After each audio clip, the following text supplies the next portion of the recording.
This is Matt Russell from the FX Power Course, and welcome to the Daily FX walkthrough. So here are the four pairs that I will be discussing this evening: the Euro Pound, the Aussie Kiwi, the Pound Swiss, and the Euro Swiss. So let's go ahead and pull up the charts. The first chart is the Euro Pound, and if you recall, let me zoom out a little bit here. This is the longer term support line that I've been using for the past several weeks, and the most recent trade setup was a short trade based on the close beneath this support level here. As I mentioned during the last report, which was recorded last Thursday, we might look to short the pair anywhere near this white line with a stop above this candle right here, which is the high of that candle at the 88.70 area. So moving forward now, if you're still short this pair, I would actually move the stop down to just above the high of this candle right here, the high of that candle 88 even, so just above that 88 figure, maybe about 88.15 or 88.20 on the short trade. If you don't have any position now, I would recommend just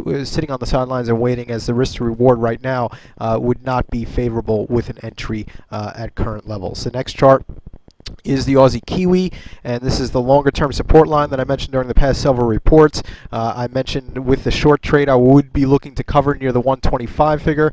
That is what happened. I actually also mentioned during the last report that I was going to buy the pair or flip the position from short to long, which I did as well, but I was stopped out. I placed a stop about 75 pips beneath the level. I was stopped out on that trade, and now prices are rebounding a little bit, trying to get back above that longer term support level. So moving forward now, if you're still in first of all, if you're in the short trade, I would recommend covering right now. The initial target was at 125 figure. If you also purchase long on my recommendation now, I might hold the position, certainly place a stop beneath the low, the most recent low, which is just beneath that 124 figure, and just see how the market reacts to the opposite side of the previous support line. Should now act as resistance. So that's where I personally would try to cover, or excuse me, would try to exit any long trade right now. It would be maybe right near that 125 figure. The next chart is the Pound Swiss, and this is the double top trade that I mentioned during the previous report.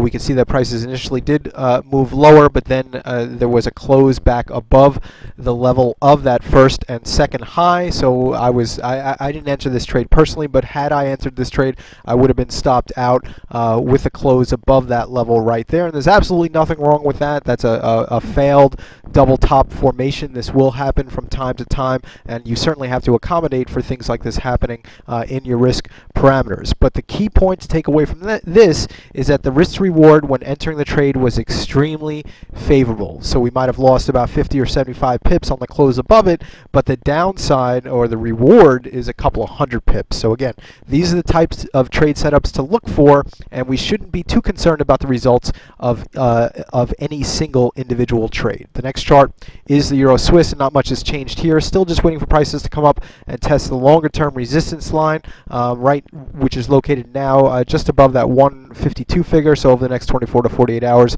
that's what I would be looking for, a test of that line. We might look to enter just at the resistance line with a stop, maybe 50 to 75 pips above the resistance line. Again, my name is Matt Russell. I'm an FX Power Course instructor here at FXCM. Thanks for listening.